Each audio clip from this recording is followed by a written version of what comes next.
My spouse worries I'll compromise my vegetarianism to go to Japan for a week. How should I proceed?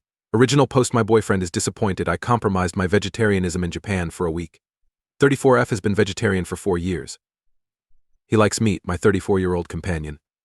He cooks well and loves steak and other meats. He never told me to consume meat. I never advised him to stop eating meat. His diet is up to him and everyone else, so I don't care. I avoid discussing vegetarianism and make my own food to avoid offending others. I'll try to find a vegetarian restaurant that everyone likes because it's hard to find more than a side salad. I may be wrong, but becoming a vegetarian hasn't seemed to bother me. I ate my boyfriend's mom's risotto with veggie broth instead of chicken broth on a week-long trip with his family. I didn't ask. My partner probably suggested it. I was grateful. My boyfriend and I searched for vegetarian restaurants on a week-long trip. Since we were on vacation, we mostly ate at seafood restaurants, although I usually found veggie burgers. My view. I'm going to Japan for work. To fully appreciate the cuisine and culture, I informed my boyfriend I might eat meat that week. Ramen, sushi, wagyu, and others. Feeling guilty about eating meat when traveling makes me doubt I'll be able to. I'm vegetarian because I hate how animals are reared, abused, farmed, and killed. I avoid ethically raised meat even if I can buy it. Though I abstain, I miss steak and sushi most. My partner is outraged that I would break my vegetarianism for a steak on this week. Long trip. It makes him feel unworthy. It makes him think the trip and my coworkers are more important than him. I know he bonds over food.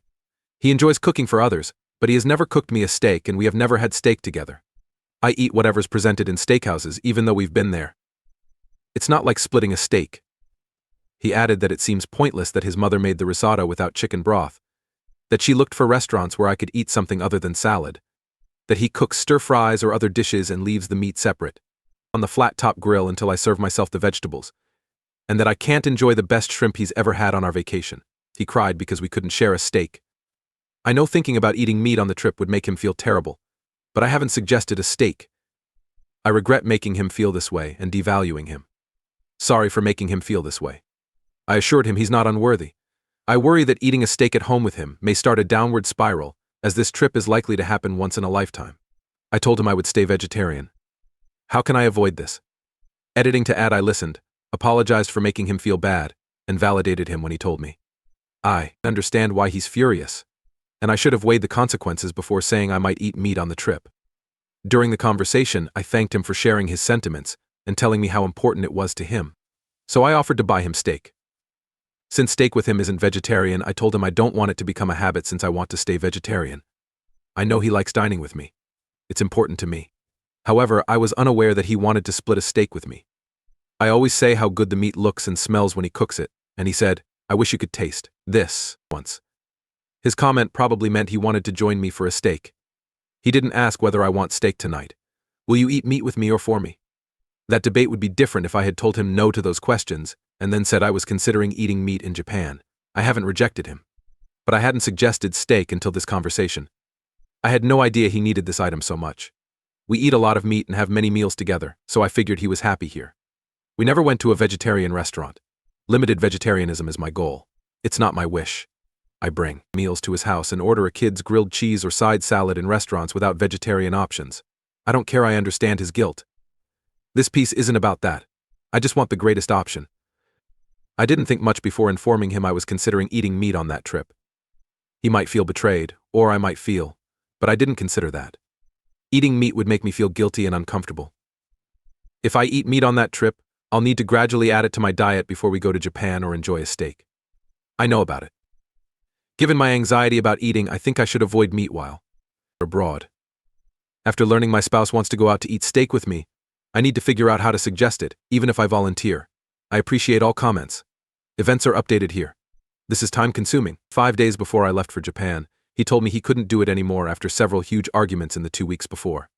Tired, he can't manage the discussions. I only focus on his mistakes and don't take responsibility for mine.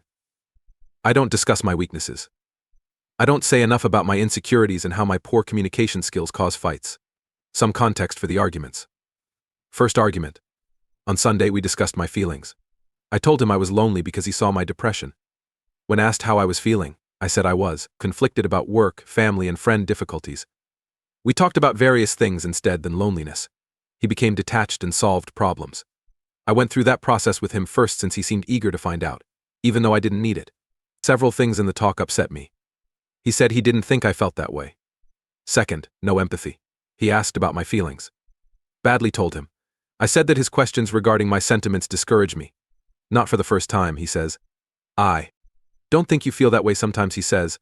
I don't believe you when I tell him how I feel or think. Your feelings are different, in my perspective. Such emotions are unreasonable. I think you feel that way because of X, Y, and Z. Not my reasoning. I wish he had said something sympathetic like, ah, babe, that sucks, you feel so lonely, that's sad. What's up? I told him I needed empathy and valued solution mode conversation. Changing his body language and quieting down, I asked about his mood. Yeah, I'm upset. He insisted. He replied, because I'm only focusing on the things he did wrong when asked why.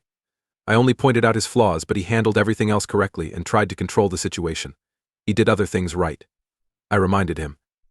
I also mentioned past conversations where he whined about not obtaining what he wanted. He quickly points out my mistakes and tells me what he needs, such as greater gentleness or understanding. This discussion ended there.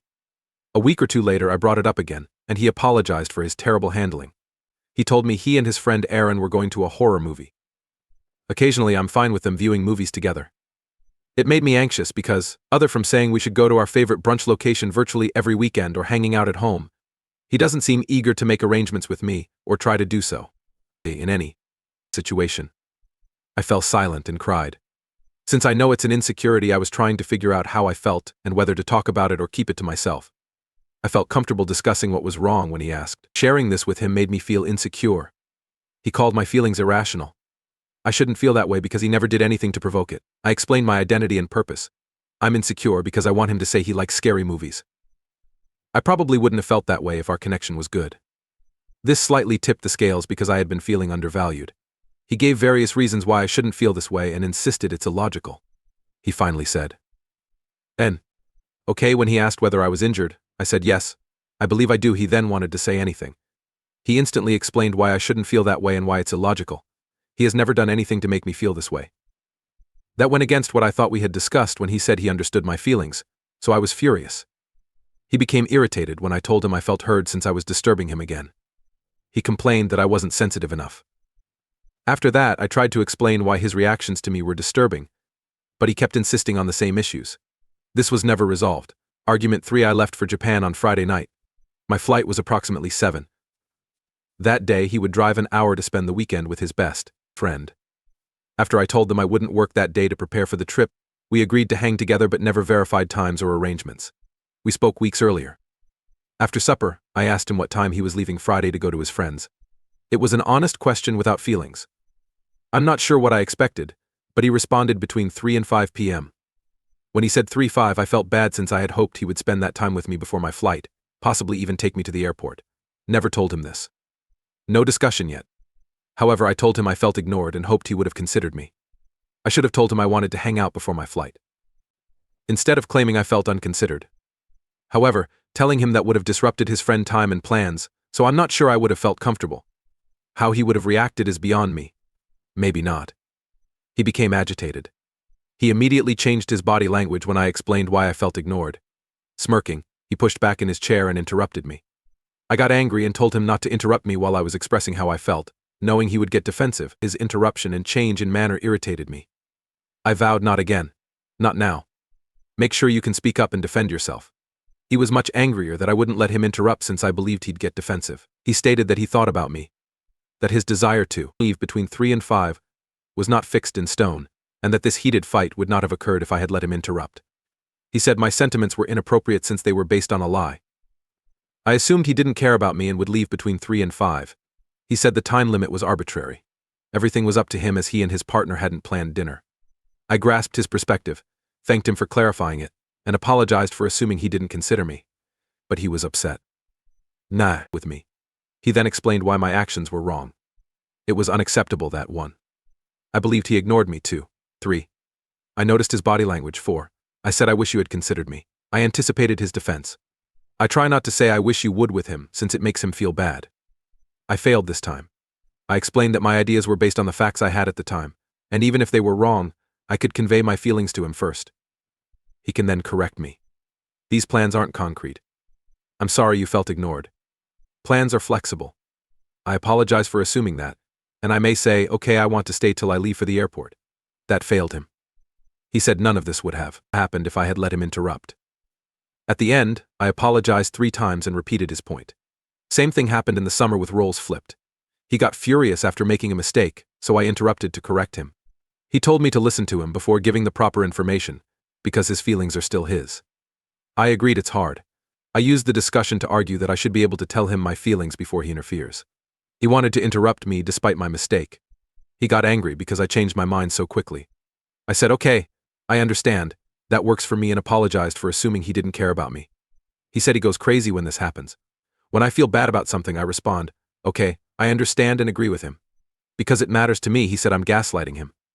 Once he stands, I retreat. I stress that it's healthy for someone to receive new information, consider it, and change their strategy. Hearing him out and saying, yeah, I made an assumption and I shouldn't feel bad about this anymore, helps. Anyway, he was mad at me all night. I caused the fight with my bad communication. I expected an apology from him the next morning. I guess he thought I'd apologize. He told me it ended then. He dissolved our relationship. Doctor finished my work trip in Japan. I avoided meat and seafood on vacation. Overall, everything went well. But I ate multiple fish broth soups because it was hard to ignore and made me sick. I'm struggling after the split. Coming soon, the second story. After my dad told me he couldn't feed me, I booted him out. Am I bad? Original, throwaway post. The backstory follows. I own my home at 28. It wasn't my choice to move out at 18 because my parents made me. Since then, our relationship has struggled. He always smoked and drank, causing many problems. In the meantime, he skipped loan payments and lost his residence months ago. He calls to ask for a place to stay while he recovers. I set guidelines. Rent is $400, food costs $200, $500, $300, and smoking is prohibited. I'm your father, so I shouldn't pay, he laughs. I remain still. He reluctantly buys food. Since moving in, it's been one problem after another. Makes a mess, doesn't clean up, smokes indoors despite my rules, and drinks too much. One day he loses it over my having a female over. He hit me last week with, I don't have the money to buy groceries this month. After I told him, listen, he'll have to find somewhere else to stay if he can't respect my space, I wonder why. Well, you eat much, he remarks, and admits he spent all his money on alcohol and smokes. That was it for me. I was tired of his acting like he owned the house and my adolescent years with him. I told him to go. Okay, AITA. He ignored my boundaries. Edit. I had no clue my post would be that popular. I appreciate everyone's support and am glad I'm not TA. A few clarifications. We had no contract when he arrived. The procedure was oral. Police don't help sons as much as fathers, making it hard to kick him out. Society expects sons to care for their elderly parents. I accepted him partly because of this. If I helped him, he could change his mind about me. My father, NG, validated me after years of torture. Prison. I'm a fool for taking him in. He won't leave, how can I get him out? I would change my hair and leave when he went to get his supplies. If he smashes, police arrive. TAs have no consensus bot. OP's comments were irrelevant. Commenter 1NTA said, I shouldn't have to pay, your charity should end after a month's notice. He had till the first week of November, for instance. Bringing cigarettes and drink is all he needs. He stored most of his belongings. Commenter 2NTA, fire him. Losing his home didn't convince him to change his life. He must be barred re-entry for disobeying your reasonable rules. And you can inform everyone who says let him stay, if he includes his friends and family, which is certain, that they welcome your father to remain at their residence. Oop. The majority of my family has criticized me. Lowell, I'm not sure what they'll tell me new. Commenter 3. NTA. He's undoubtedly used my house. My rule's a double-edged dagger. Oop. He did. He left today to update you. Sad to tell you, but the process was really quiet. My dad said he needed to talk the day of the last post. I prepared. I was shocked and relieved by his words. He said he would never contact me again since he hated my scorn. You failed me as a son, he said. I told him to contact me if he needed help, but there were constraints. He scowled, said he was leaving, and stopped talking. He left today. He had little to pack, as described in the first post. He stored most of his stuff. He left without saying goodbye or telling me where. No, I was comfortable. A toxic part of my existence was being removed. After leaving home, I didn't feel as free. I'd like to know where he's going, but I don't care anymore. Oh well, this is the update, possibly disappointed by this sub, but delighted it worked out for me. I appreciate your responses and advice, it touched me. I'll lurk with my main account again. Top piece remarks. Commentator 1, we won't be grateful till waste is cleared by itself. Best wishes for your newfound peace. Commenter 2 advises changing the locks and monitoring your credit score. Being safe beats being sorry. Congratulations. I hope your name is on the 3rd independent commentators list. I appreciate the silent exit. I'm glad since you defended yourself and didn't let the okie dokie hit you. It required a lot of maturity to refuse to treat him like a child. It's great that he left if he had problems accepting adulthood. Bravo. Editors reported this as finished because Oop's father moved out and Oop deactivated the throwaway account.